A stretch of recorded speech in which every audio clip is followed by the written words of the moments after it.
ECG, boa noite, graça e paz para vocês também que estão nos acompanhando via grupo, né, pelo Face. Quero te abençoar nesta noite, declarar sobre a tua vida toda sorte de bênçãos no Senhor e te dizer que o Senhor Jesus cuida de nós. Em tempos difíceis, em tempos de bonança, Deus é Deus. A gente vai continuar hoje o estudo de 1 Tessalonicenses, capítulo 2. Vamos falar hoje de um dos atributos de Paulo, né? Como estamos fechando aí todos os atributos paulinos. E vamos falar hoje sobre Paulo quando se coloca na posição de mordomo do reino de Deus. Mas oremos então, né? Feche seus olhos, venha comigo. Pai, bendito seja o teu nome, ó Deus, porque o Senhor é Criador dos céus e da terra, e de tudo que nela há. Bendito seja o teu nome, Senhor, porque nenhuma de tuas promessas há de se deixar de se cumprir em nós. Bendito seja o teu nome, Pai, porque nenhum i da tua palavra, Senhor, deixará de ser cumprida. O Senhor é fiel, nos amou, nos chamou, morreu por nós, ressuscitou por nós. Foi-nos, ó Deus, preparar um lugar para onde nós estivéssemos, o Senhor estivesse, Senhor, nós estivéssemos contigo, Pai. Então nós te agradecemos por tudo que tu tens feito, por tudo que o Senhor vai fazer. Abre nosso entendimento, a nossa mente, ó Deus, ilumina, Pai, a nossa mente, que o teu Santo Espírito possa mesmo dar-nos, ó Deus, o entendimento, Pai, o discernimento correto, profundo, Deus, sobre tudo quanto estamos estudando, para sermos bons mordomos no ensino, para que teu povo não erre, por não conhecer a tua Escritura, Senhor. Eu te louvo e te agradeço em nome de Jesus. Vamos louvar ao Senhor, então? Vamos com louvor de gratidão por tudo que o Senhor tem feito, né? E por tudo que Ele vai fazer. Vamos louvar ao Senhor, né?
Em meu lugar te agradeço, Jesus, te agradeço,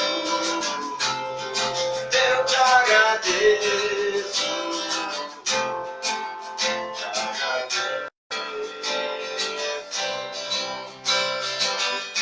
por tudo que tens feito, tudo que vais fazer. Por tuas promessas e tudo que és, eu quero te agradecer, todo meu ser. Te agradeço, meu Senhor. Te agradeço, meu Senhor. Agradeço por me libertar e salvar, por ter morrido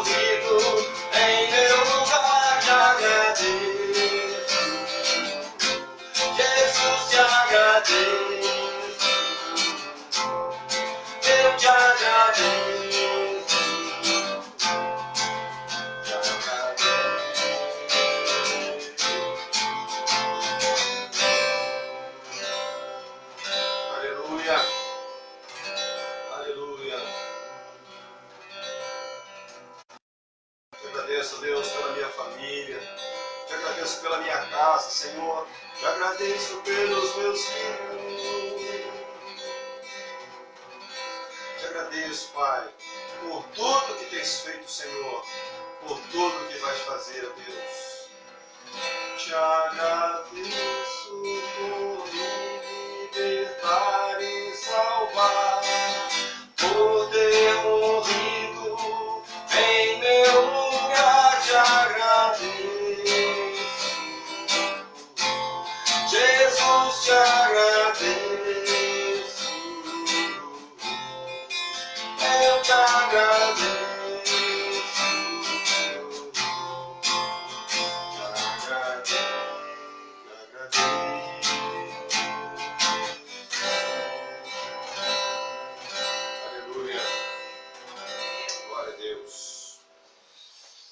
Vamos lá, né? Como a gente está fazendo já há semanas, agora saio de cena, vou ficar aqui do ladinho, tá montadinho aqui, né? E aí você vai me ouvindo e a gente vai participando.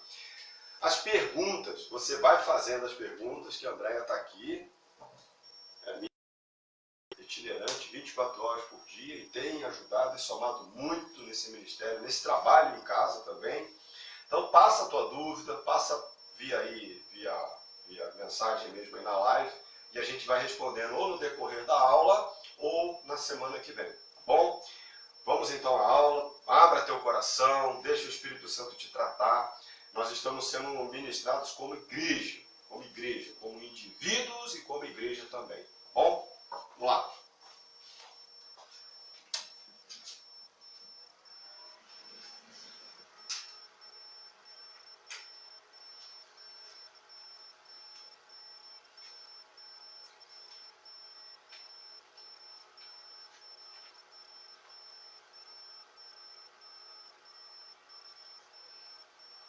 Ok.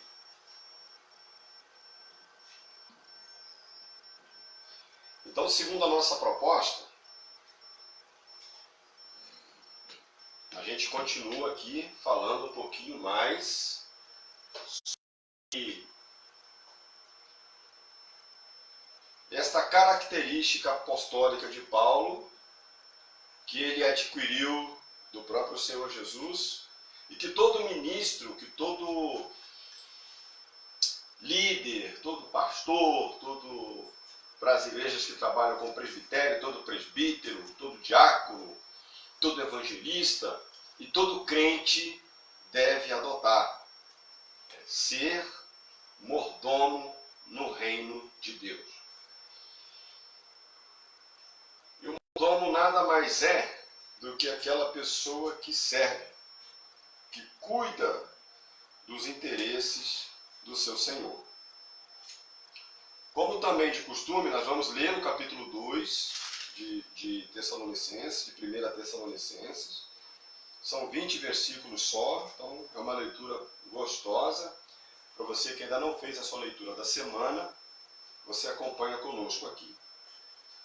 Então, abra por favor em 1 Tessalonicenses, capítulo 2. E vamos à leitura. Porque vós, irmãos, sabeis pessoalmente que a nossa estada entre vós não se tornou infrutífera, mas, apesar de maltratados e ultrajados em Filipos, como é de vosso conhecimento, tivemos ousada confiança em nosso Deus para vos anunciar o Evangelho de Deus em meio a muita luta, pois a nossa exortação não procede de engano, nem de impureza, nem se baseia em dolo, pelo contrário, visto que fomos aprovados por Deus a ponto de nos confiar Ele, o Evangelho, assim falamos, não para que agrademos a homens, e sim a Deus, que prova o nosso coração. A verdade é que nunca usamos de linguagem de bajulação, como bem sabeis, nem de intuitos gananciosos. Deus disto é testemunha. Também jamais andamos buscando glória de homens, nem de vós, nem de outros. Embora pudéssemos, como enviados de Cristo, exigir de vós nossa manutenção, todavia nos tornamos carinhosos entre vós, qual ama que acaricia os próprios filhos. Assim, querendo-vos muito estávamos prontos a oferecermos não somente o Evangelho de Deus, mas igualmente a própria vida. Por isso que vos tornastes muito amados de nós. Porque vos recordais, irmãos, do nosso labor e fadiga, e de como noite e dia, labutando para não vivermos à custa de nenhum de vós, vos proclamamos o Evangelho de Deus. Vós e Deus sois testemunhos do modo porque piedosa, justa e irrepreensivelmente procedemos em relação a vós outros, que credes. E sabeis ainda de que maneira, como pai a seus filhos, a cada um de vós exortamos, consolamos e admoestamos para viverdes por meio digno de Deus, que vos chama para um reino e glória. Outra razão ainda temos nós para incessantemente dar graças a Deus, é que, tendo vós recebido a palavra que de nós ouvistes, que é de Deus, acolheste, não como palavra de homens, e sim como em verdade é a palavra de Deus, a qual, com efeito, está operando eficazmente em vós os que credes. Tendes isto, irmãos, que vos tornastes imitadores das igrejas de Deus existentes na Judéia em Cristo Jesus, porque também padecestes da parte de vossos patrícios as mesmas coisas que eles, por sua vez, sofreram dos judeus, os quais não somente mataram o Senhor Jesus e os profetas, como também nos perseguiram e não agradam a Deus, e são adversários de todos os homens, a ponto de nos impedirem de falar aos gentios para que estes sejam salvos, a fim de irem enchendo sempre a medida dos seus pecados. A ira, porém, sobreveio contra eles definitivamente. Ora, nós, irmãos, os orfanados de vós, por breve tempo, de vossa presença, não porém do coração, com tanto mais empenho, diligenciamos com grande desejo ir ver-vos pessoalmente. Por isso, quisemos ir até vós. Aí, entre parênteses, pelo menos eu, Paulo, não somente uma vez, mas duas. Contudo, Satanás nos barrou o caminho, pois quem é a nossa esperança ou alegria ou coroa em que exultamos na presença do nosso Senhor Jesus em sua vinda? Não sois vós? Sim, vós sois realmente a nossa glória e a nossa alegria. Graças a Deus, né? Coisa maravilhosa é Paulo falando, fala com muito carinho, fala com muito amor. Paulo fala com muita entrega. Isso é muito bacana, isso é muito bonito. Então vamos lá. Aqui, Paulo se coloca como mordomo. Por quê? Porque ele olha para os Tessalonicenses sem desejo impuro. Não há malícia nos pensamentos, não há nenhum plano para extorsão, para engano. Prova disso é a maneira pela qual ele vai se apresentando a eles, né? Olha que coisa bacana. Quando ele fala isso daí, tendo em vista apenas o bem deles, e ele vai citando, né, como diuturnamente ele vem trabalhando, então ele explica isso. Isso fica mais claro lá em 2 Tessalonicenses 3. Vamos um pouquinho adiante, só para a gente entender isso aí. 2 Tessalonicenses 3, de 7 a 9. 2 Tessalonicenses 3, de 7 a 9. Aí a gente vai entender bem o que Paulo quer dizer. Ele diz assim: pelo contrário, é necessário que ele tenha bom testemunho dos de fora, a fim de não cair no opróbrio e no laço. Semelhantemente, aqui claro que ele está falando dos presbíteros, né? Ele vai falando semelhantemente, quanto os diáconos, é necessário que sejam respeitáveis, de uma só palavra, não inclinados a muito vinho, não cobiçosos de sorte da ganância, conservando o ministério da fé com consciência limpa. Então, quando ele fala isso daqui, ele está falando da qualidade dos bispos, dos presbíteros e dos diáconos, né? Então, é uma coisa interessante.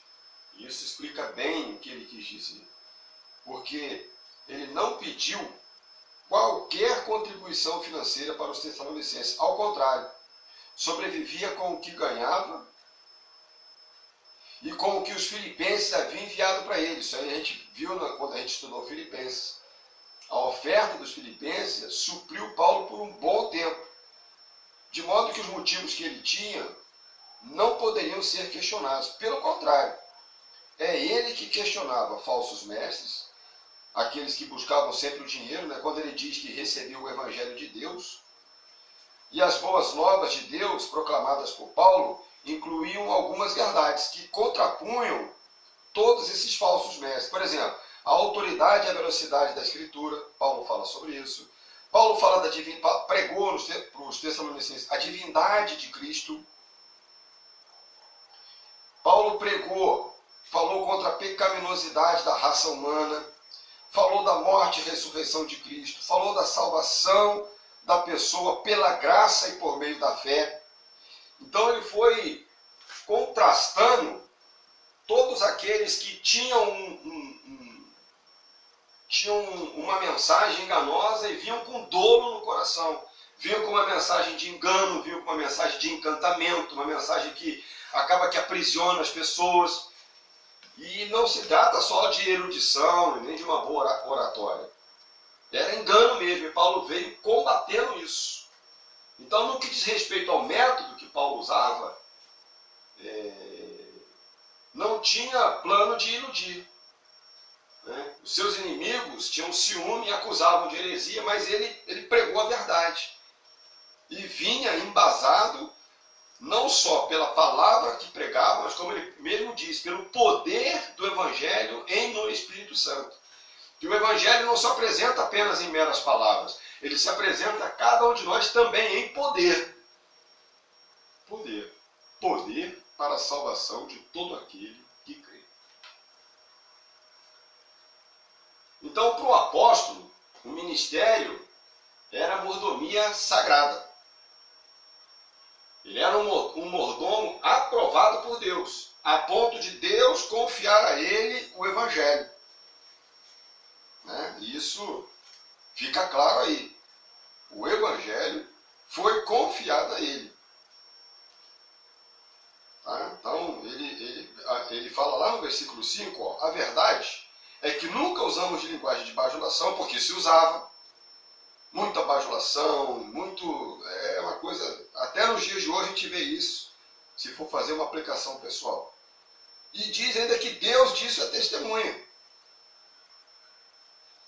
Né? Deus é testemunha. Então, assim, ele veio oferecer o Evangelho, mas não somente o Evangelho. Paulo estava disposto a oferecer a própria vida para que esse povo pudesse conhecer a obra e a pessoa do Senhor Jesus Cristo. Então, é muito bacana, porque ele amarra bem o propósito da sua missão. Não fica uma coisa solta.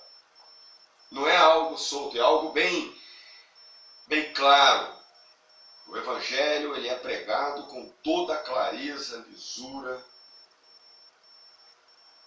possível e impossível, provável e improvável, porque o Evangelho não pode ter mancha, porque ele não tem. A gente é que pode induzir pessoas a errarem, mas o Evangelho é puro poder de Deus para a salvação daquele que crê. A sua responsabilidade era agradar a Deus com a fiel proclamação da mensagem. Então já começa por aí. Ele já vai vendo aí, olha, a gente não vai poder agradar a homens, no versículo 4 lá. Pelo contrário, fomos aprovados por Deus a ponto de nos confiar o Evangelho. Assim, falamos, então, não para agradar homens, mas a Deus que prova o nosso coração. Deus prova o nosso coração. Quer ver um negócio? Abre lá em 1 Crônicas, capítulo 28.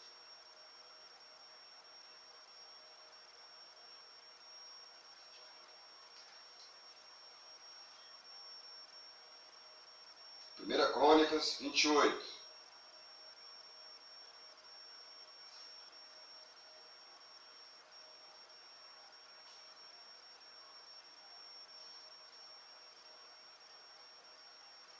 Deixa eu ver aqui onde que está agora.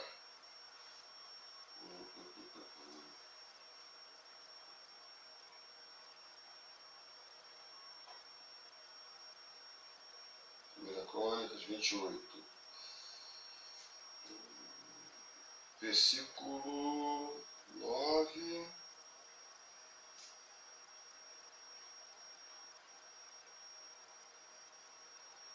Versículo 8.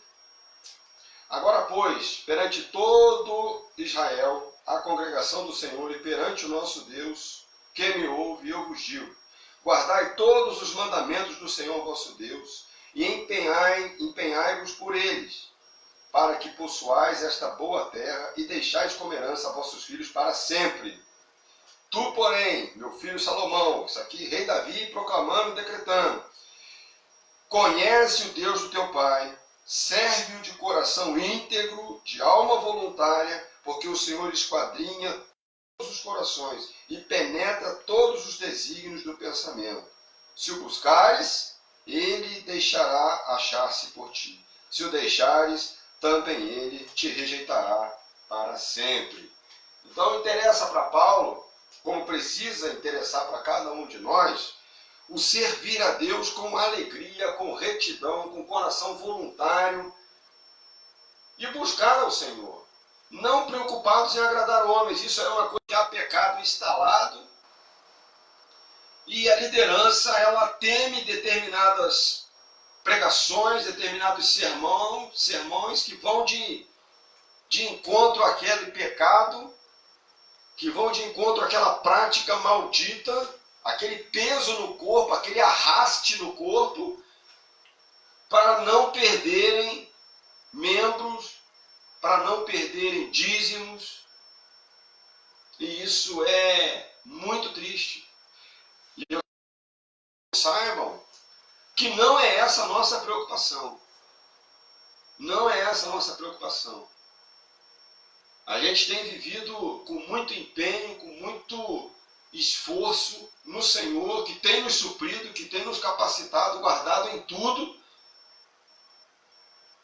também para não ser peso para esta igreja, mas para ser sim, e não ter também em nada a nossa vida por preciosa, contanto que a gente cumpra cabalmente esse ministério maravilhoso que recebemos do Senhor, de preparar um rebanho puro e imaculado para o dia do retorno do Senhor, para que no toque da trombeta do arcanjo, dada a ressoada voz do Senhor, a igreja possa subir e não haja nenhum tipo de culpa ou de pecado em nós, que não nos empenhamos o suficiente para que você receba o evangelho límpido, transparente, poderoso, tal qual ele é.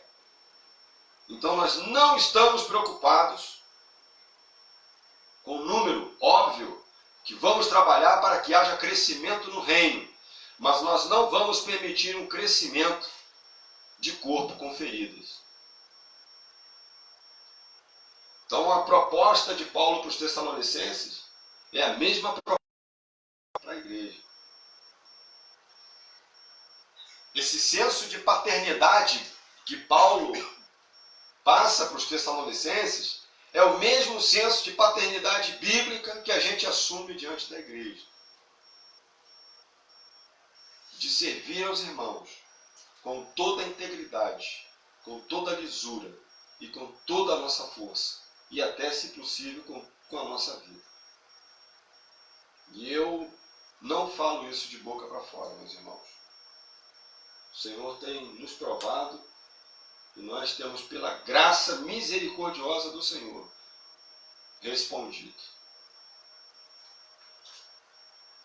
Então fica claro para ele que o interessante para ele, que o objetivo dele era servir aos Tessalonicenses. Não estava preocupado em agradar aos homens, ele estava preocupado em agradar a Deus. Obviamente, isso incluía, como incluiu em outras igrejas, na igreja de Corinto, por exemplo, muitas e duras correções de Paulo, também não poucas exortações de questões acerca de divórcio, questões acerca de irmãos com litígio contra outros irmãos. Então, muitas coisas, mas essa igreja de Tessalônica não.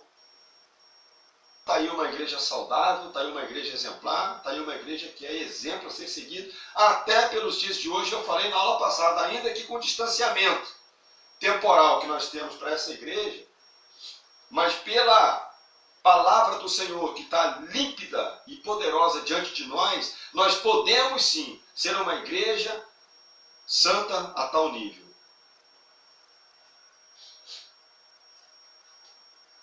Por isso, nós escolhemos agradar a Deus, que prova o nosso coração e sabe como nos recompensar. Deus sabe. Deus sabe.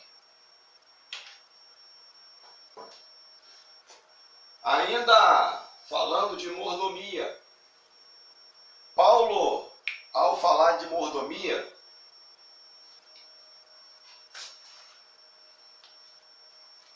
ele tinha em mente, obviamente, tudo que ele passava para os Tessalonicenses estava ligado ao Velho Testamento. Tudo que Paulo ministrava, obviamente, vem com uma bagagem, né, do Velho Testamento. Então existem algumas expressões no hebraico que sugerem a função de mordomo. E são elas: Ha-ish asher-al, que significa o homem que está sobre algo ou alguém. A gente vai ver isso em Gênesis 43, a gente vai abrir lá. E Asher al-Bairit, que significa quem está sobre a casa. Isso é uma coisa interessante, porque ele cita o Velho Testamento, porque havia muitos judeus em Tessalônica. Então, obviamente que para os helênicos, ou os gregos, ou os povos de outras regiões,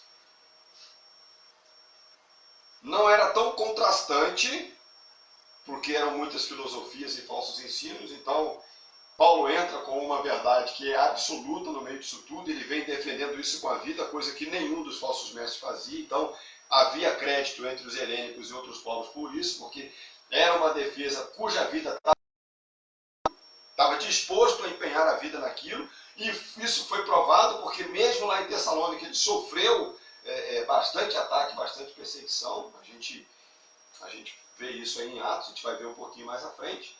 Então, mas para o judeu tinha que haver algo que desse base para aquela doutrina que Paulo falava, pregava Jesus, pregava a ressurreição, pregava o evangelho da graça, que não dependia do esforço de nenhum homem, favor puro e merecido de Deus em prol dos homens. Então, havia algo que Paulo precisava para confrontar esse povo, né?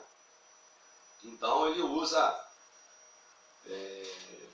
dessa questão de mordomia. Ele vai falando, narrando para eles o quanto ele serviu a esse povo, sem, ainda que com direito de ser suprido, mas sem nenhum suprimento do povo, para não se tornar peso para ninguém.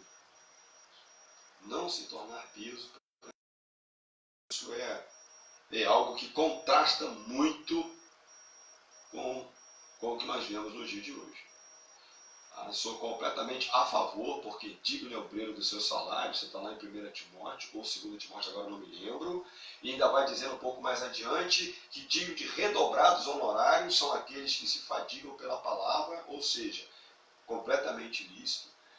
Mas a questão é exatamente o que Paulo põe aí. Há coisas que são exorbitantes, né? Há salários que são exorbitantes se em comparado com uma média salarial da própria cidade. Então, é uma coisa a se pensar, né?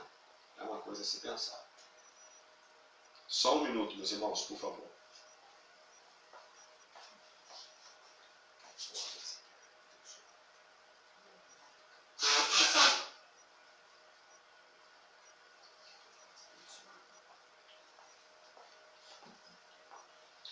Obrigado. Bom, então vamos lá. Vamos dar uma olhada nesses textos? Vamos lá em Gênesis 43, 19.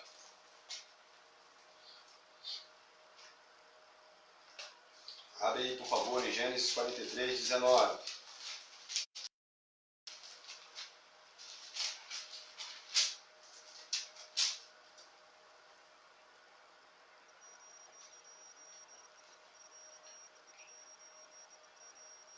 Esse texto fala do mordomo da casa de José. E diz assim: e chegaram ao mordomo da casa de José e lhe falaram à porta. Isso é quando eles levam aqueles tesouros dentro do saco, aquela estratégia que José faz para que eles pudessem, no retorno deles, ver que havia dinheiro, que havia tesouros, aquela coisa toda dentro dos sacos, porque José havia mandado. Toda uma estratégia que José arma para que eu pudesse haver o conserto dele, dos seus irmãos. Depois, 44:4. É quando José manda o mordomo atrás deles, aí sim, José manda pôr aquele taça, um copo de ouro, não sei de que era, dentro do saco, e para que o mordomo fosse pegar, para que eles pudessem retornar, para que se cumprisse o plano dele. Mas mordomo, aí está falando do mordomo, daquele que serve a casa. Ou seja, há uma confiança depositada em cima do mordomo.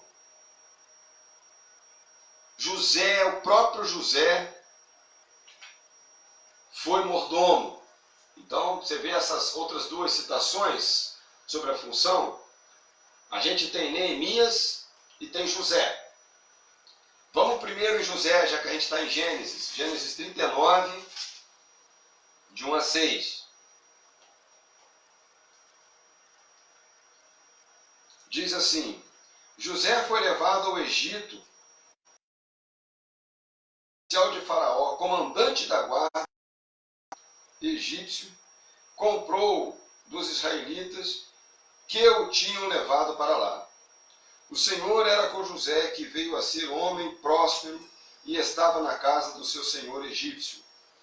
Vendo Potifar que o Senhor era com ele e que tudo que ele fazia o Senhor prosperava em suas mãos, logrou José mercê perante ele, a quem servia, e ele o pôs por mordomo de sua casa, e lhe passou às mãos tudo o que tinha, e desde que o fizera mordomo na sua casa, e sobre tudo o que tinha, o Senhor abençoou a casa do egípcio por amor a José.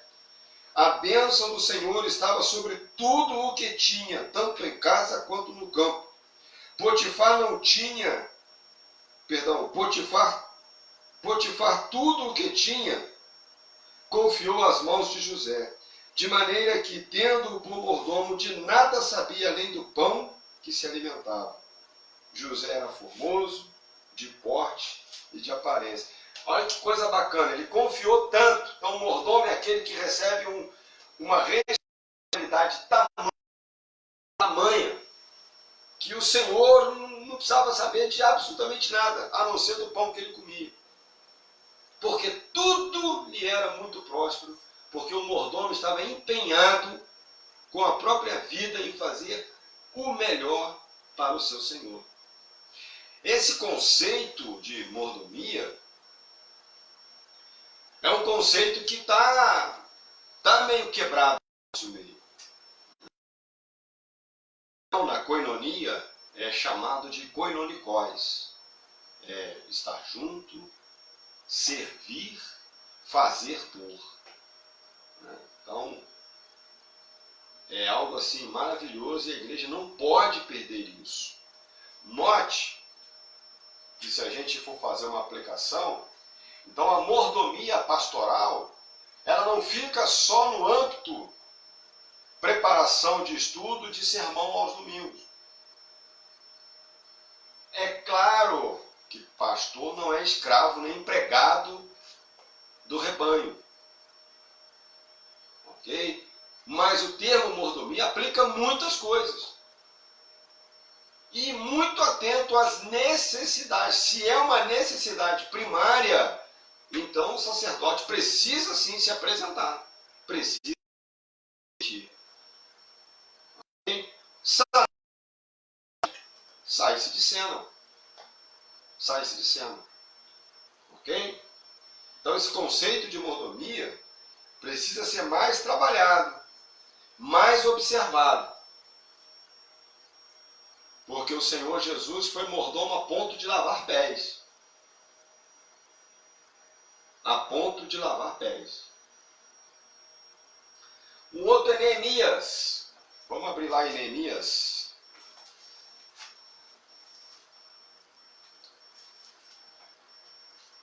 Neemias 1.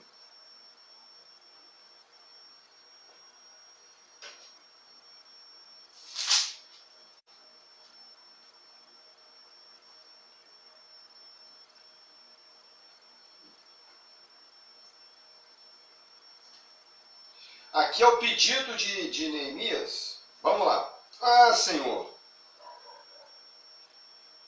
estejam, pois, os teus ouvidos a oração do teu servo e a dos teus servos que agradam de temer o teu nome. Concede que seja bem sucedido hoje o teu servo e lhe dá mercê perante este homem. Nesse tempo eu era copeiro do rei. No capítulo 2, abrindo, já vai dizer assim, ó, no mês de Nissan, no ano 20º do rei Artaxerxes, uma vez posto o vinho diante dele, eu tomei para oferecer, ele o dei. Ora, eu nunca antes estivera triste diante dele. Aí vai dizendo que o rei viu que ele estava triste, perguntou para ele o motivo da tristeza, ele vai falar que era porque os muros da cidade dele estavam destruídos, seus pais estavam enterrados lá, e a gente conhece a história que culmina na edificação dos muros de Jerusalém. Então, meus irmãos, na realidade, está acontecendo uma grande deturpação no nosso ministério, quando se trata de serviço prestado ao reino de Deus. Eu também concordo, e é bem, que o pastor ele é muito bonzinho e ele só é uma bênção quando ele está dizendo e fazendo tudo que o rebanho pede. Se o rebanho ouve um não, o pastor passa de anjo a demônio. Mas isso é algo que precisa também ser trabalhado no meio das igrejas. E eu pergunto para você, você é servo do Deus Altíssimo? Confessou Jesus como seu Senhor e Salvador? É uma nova criatura?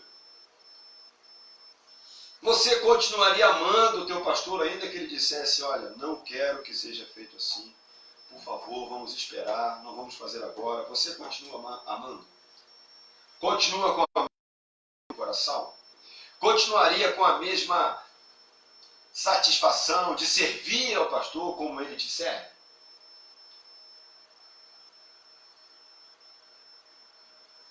É algo a se pensar.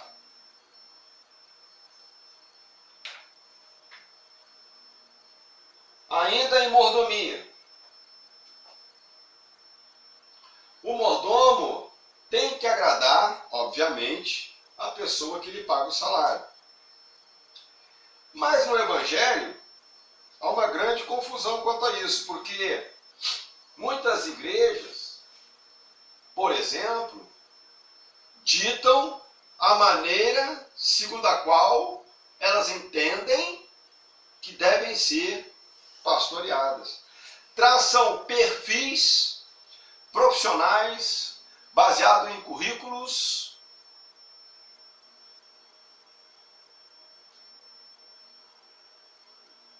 baseada em conhecimento humano, de pastores. Quanto mais grau de instrução e formação acadêmica o obreiro tiver, segundo o conceito, mais preparado ele é para aquela igreja. Mas a palavra de Deus vai dizer em Jeremias que Ele é quem dá pastores. Então está aí uma coisa que precisa ser bem trabalhada também no nosso meio. Deus dá pastores. Ele dá aos homens dons à igreja. Ele dá àqueles que, segundo o seu coração, realmente vão pastorear com sabedoria, porque isso vem do alto, vem do trono de Deus, com inteligência e conhecimento, porque isso se adquire em academias, em seminários, em treinamentos e no dia a dia no meio da igreja. Seminário não forma pastores, seminário é uma ferramenta para o ministério pastoral. Pastores são formados no campo, no corpo, no meio da igreja. E é ele. Não somos nós que escolhemos.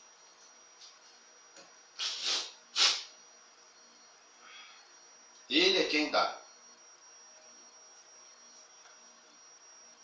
Então entenda isso, e porque também, por outro lado, na contramão disso, há muitas pessoas que não são ovelhas. Há muitas pessoas que precisam aprender ou reaprender a serem pastoreadas. E isso é algo que é muito difícil. Penso que a maior dificuldade ministerial hoje é de você ter no rebanho ovelhas. Porque o que se vê nas igrejas hoje, ao invés de pastores, são gestores. E no lugar dos crentes, os clientes. Eu dizimo, eu pago o salário, eu não quero desse jeito. Não, eu dizimo, eu pago o salário, meu filho tem que estar lá no Ministério de Louvor. E isso é muito sério, isso é um negócio terrível. Não há mais aquela satisfação, aquele gozo, aquela alegria em sentir no coração que você foi chamado para ser um ministro de louvor, que você foi chamado para ajudar a igreja a entrar diante dos santos com quebrantamento no coração, com alegria nos lábios, com um novo cântico. Então o pregador também pode, às vezes, ser tentado a cumprir parte da verdade, com medo de ofender os que contribuem com o seu sustento. Meu Deus! Mas isso é ou não é fato? É ou não é realidade? E eu sou do tempo, meus irmãos, que quando eu ia viajar, eu ia pedir a bênção do meu pastor. Eu ia pedir bênção. Ó, vou viajar, pastor, vou estar de férias, eu quero a tua bênção. Quero ir abençoado, alegre, sabe? Saber que, poxa, meu pastor está orando por mim, minhas férias vão ser maravilhosas. Hoje as pessoas passam lutas sozinhos, enfrentam suas dificuldades sozinhos, depois você é informado. Se der ruim, a gente é cobrado. Se der tudo certo, a gente só é informado. Mas a hora que o negócio está ruim mesmo, a gente é cobrado, e isso aí é muito triste, porque você se sente um objeto. Eu não participo da vida daquela pessoa, eu sou um buraco para as dificuldades, para os problemas. E isso é muito triste.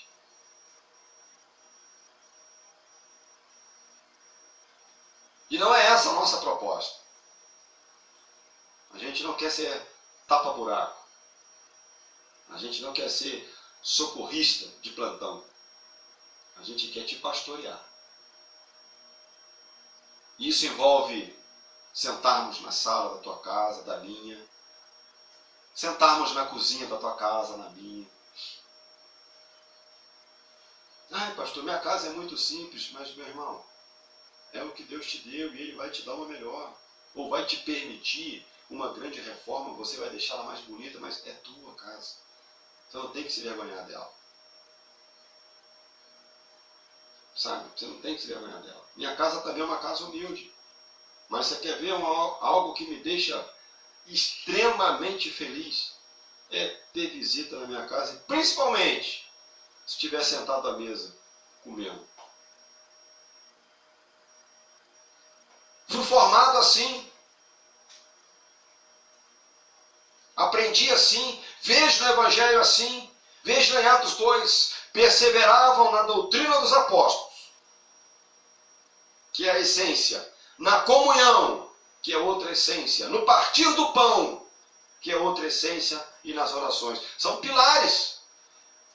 Como que vamos ser pastor e ovelha se não nos conhecemos? Se você não está na minha casa, eu não estou na tua, como que vai haver uma relação de pastoreio genuína? Pastoreio não é gabinete, pastoreio é campo. O melhor gabinete para mim é a sala da minha casa ou da tua. É a cozinha da tua casa ou da minha. É o melhor gabinete, é onde a gente se conhece mais. Onde a gente é mais tranquilo em casa. Onde não há formalidades.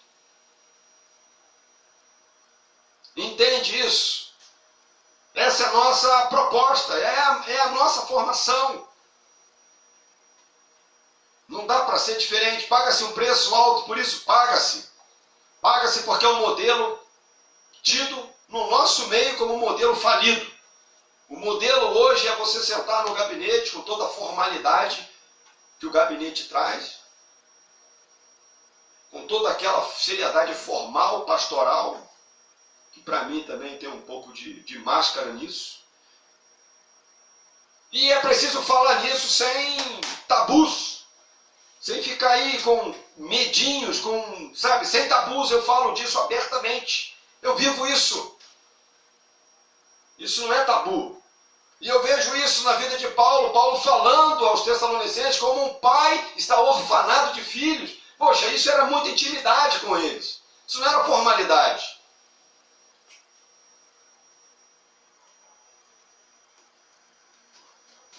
Deus sabe o quanto a mensagem que nós estamos pregando está deturpada ou suprimida. Deus sabe que pregamos a verdade. Nada deturpado, nada suprimido.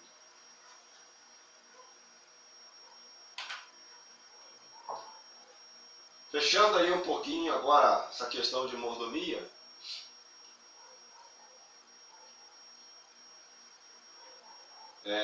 A gente falou aí de Neemias, né? O copeiro Neemias, quando estava na Pérsia. Já falamos de José, quando ele mesmo foi mordomo na casa de Potifar.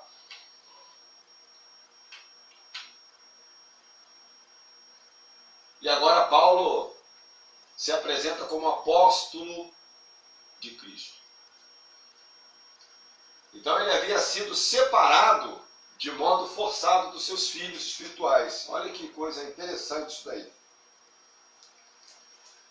Vamos abrir lá em Atos 17.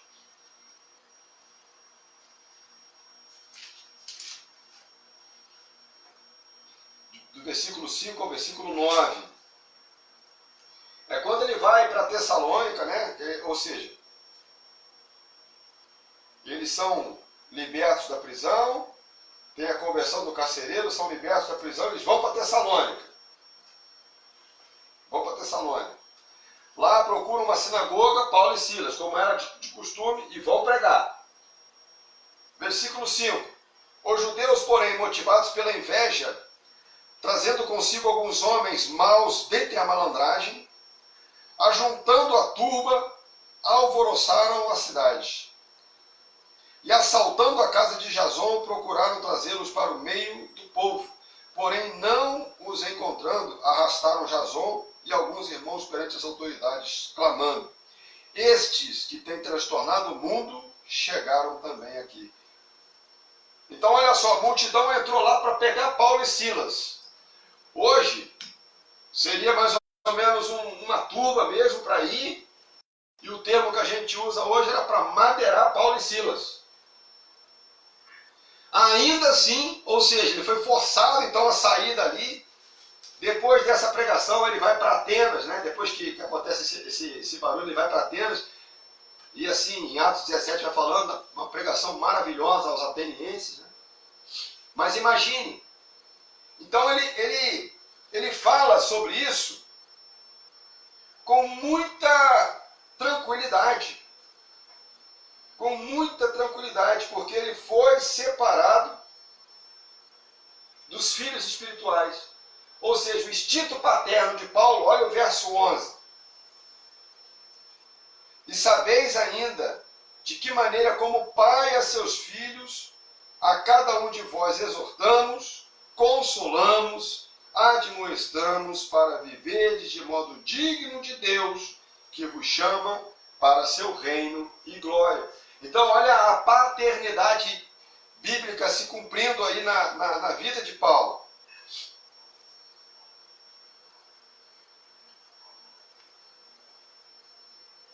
Então, quando se trata dessa questão da paternidade dele, quando ele vai falando isso daí, eu penso que ele devia ter em mente o retrato de Moisés em si mesmo, como amava Israel.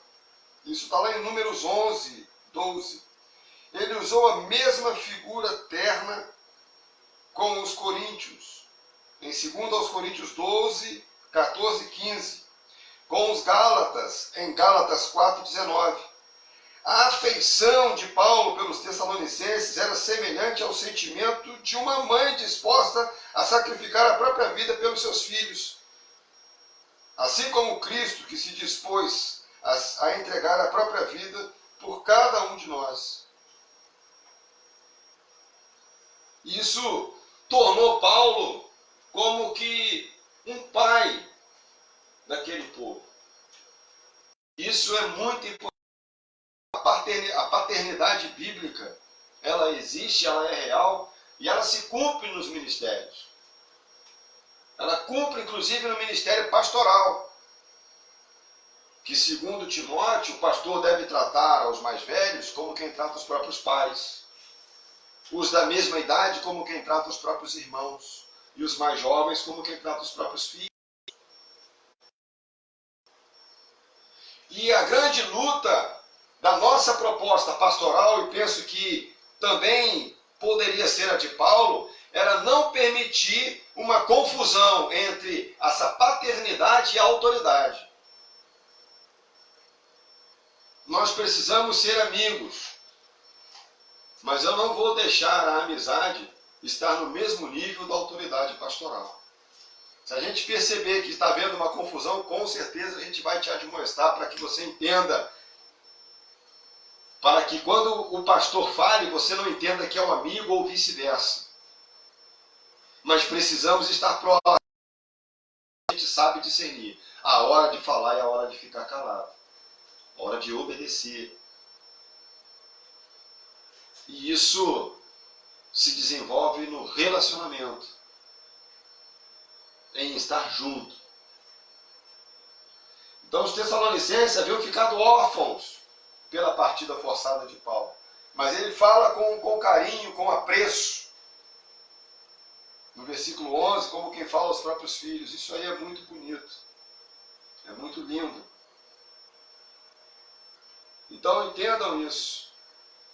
E agora sem tabus também, sem que você entenda que o pastor aproveitou aí, está puxando brasa, mas ame os teus pastores. Fala para os irmãos da nossa congregação, mas tem bastante gente que está nos acompanhando pelo grupo no Facebook, então ame seus pastores. Tenham cuidado com eles. Sejam carinhosos com eles. Sejam atenciosos com eles.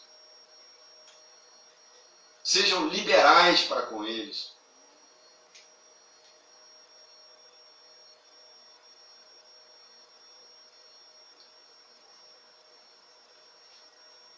Paulo tinha essa mesma visão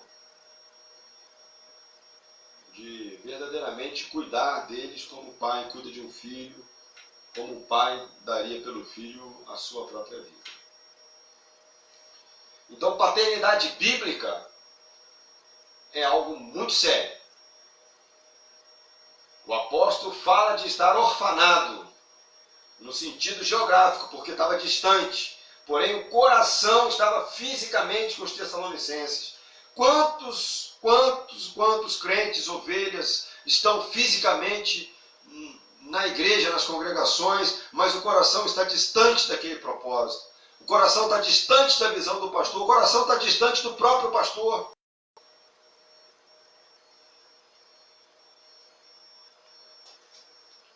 Entenda que o Senhor te dá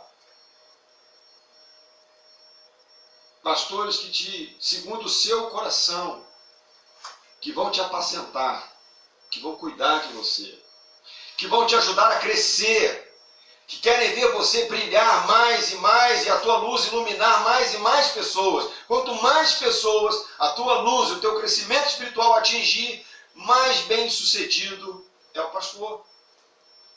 Então não precisa dele aparecer, dele fazer tudo, estar na frente de tudo, porque quanto mais pessoas assumem compromissos, o corpo funciona bem casado, bem coordenado, mais bem sucedido é o pastor.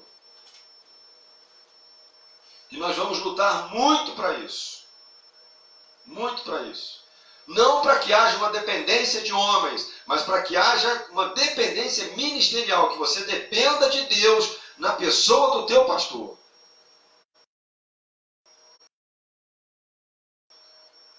Que você glorifique a Deus na pessoa do teu pastor, do teu líder. E tantas vezes a gente não entende essa leitura. Às vezes a gente faz uma leitura que ela é real, porque Deus faz, mas ela ao mesmo tempo é uma mensagem e você não discerne. Quantas vezes em momentos difíceis, em momentos de luta, Deus levanta um ministro para estar contigo, caminhar contigo, te tirar daquele buraco, te tirar daquele lamaçal. Depois você dá um muito obrigado, um até logo e vira as costas. Não conseguiu entender que Deus deu um para você e você está escolhendo o outro.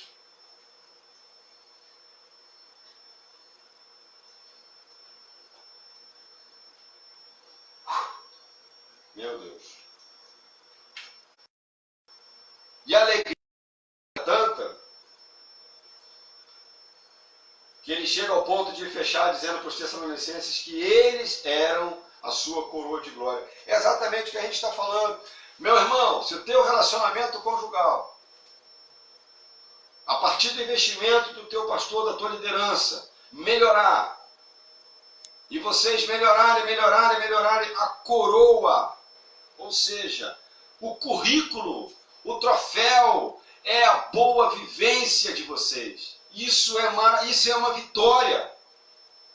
Ou seja, se caminhamos juntos, choraremos juntos, passaremos momentos difíceis juntos, mas vamos rir juntos. E a sua vitória é a vitória do seu pastor. A sua vitória é nossa vitória. A tua conquista é nosso troféu. A sua vida passa a ser nossa coroa de glória. E aí chama a atenção. E é exatamente isso que Paulo vai fechando aos Tessalonicenses.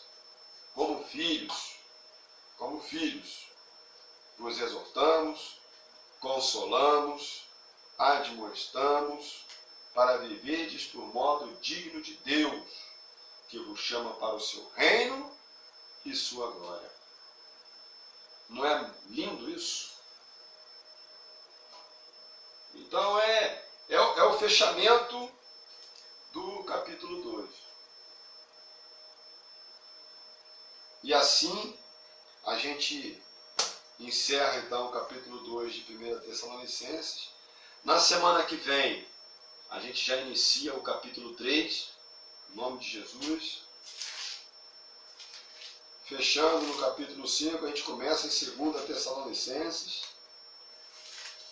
E vamos seguindo. Que você tenha um restante de final de semana abençoado, né? Amanhã é um bom feriado. Aliás, a nossa vida agora está um feriado, né? mas que você possa desfrutar um pouquinho do dia de amanhã, um pouco mais. Ore ao Senhor, fale com Deus, esteja atento às programações online da tua igreja, esteja atento a tudo quanto o Senhor está fazendo através da vida dos teus servos para você, para te abençoar, para que você seja abençoado, para que haja crescimento na tua vida, para que haja crescimento na tua casa.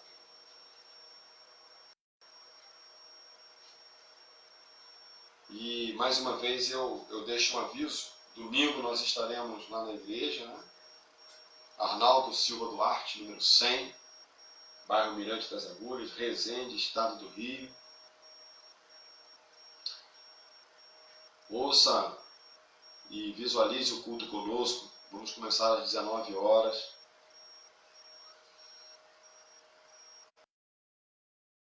Deixe o Senhor falar contigo através dos louvores, através da ministração da palavra. Tudo que você tem recebido, meus irmãos, a gente tem procurado buscar em Cristo. Eu abro agora meu coração no testemunho pessoal. Eu não gosto, e é muito, mas é muito raro eu ouvir e ver alguma pregação de algum pastor. Não por orgulho, por nada disso não, porque eu sei que o Espírito Santo tem falado a mesma palavra em muitos lugares do Brasil e do mundo, e diante de Deus para a igreja. É aquilo que o Senhor tem ministrado no meu coração. Então eu não vejo mesmo pregação de ninguém, não assisto. Pregação eu não assisto. As lives que estão ali com música, eu já estou assistindo algumas, mas pregação eu não assisto, porque a gente tem buscado no Senhor alimento e sustento para o nosso rebanho. Tá bom? Então assim, se você me mandar algum vídeo de algum pregador, eu até te peço que não mande, porque eu não vou assistir. Não vou mesmo. É uma coisa que eu tenho isso em Deus, e o Espírito Santo tem ministrado isso ao meu coração, para que eu tenha muita tranquilidade. Você, nossa pastor, eu ouvi essa pregação, tal, pois é. Então Deus está usando um pastor de interior, pastor de uma igreja pequena, que não tem visualização de mídia, que não tem nada, para falar contigo. Então preste atenção em como o pão da tua casa. Valorize aquilo que Deus está te dando, porque Deus é bom. Bem, vamos orar para a gente encerrar? Pai, nós estamos agora nos despedindo, Senhor. Fechamos o capítulo 2 de 1 Tessalonicenses. Fechamos, ó Deus, e te apresentamos e te ofertamos esse estudo, Senhor. Nós sabemos que muitas vidas foram edificadas através de tudo quanto estudamos, de tudo quanto ministramos, de tudo quanto falamos aqui, Senhor. Perdoa-nos, ó Deus, no nome de Jesus. Se falamos algo, Pai, que não está alinhado com aquilo que provém do teu trono, Senhor. Mas tomamos muito cuidado em tudo quanto estudamos e pesquisamos, até nos sites em que olhamos, ó Deus, para que nada contrário à pureza, à grandeza e ao poder da tua palavra pudéssemos dar como erva daninha para o teu povo. Então, te agradeço por mais esta noite, por mais este dia de estudo. Te agradeço, Senhor Deus, pela vida do irmão Carlos, que está lá lutando nesse estudo, preparando. Né? A gente tem acompanhado, mas teu servo está na linha de frente desse estudo de Tessalonicenses. Muito obrigado pela vida dele, pela casa dele, e pela casa de cada membro desta igreja. Pela casa, ó Deus, de cada pessoa que nos ouve nesta noite, que tem assistido conosco esse estudo, Senhor. Que a tua destra de poder, que a tua graça, a tua paz e a tua prosperidade sejam abundantes com o teu povo. Em nome de Jesus. Amém. Deus abençoe, queridos. Até domingo.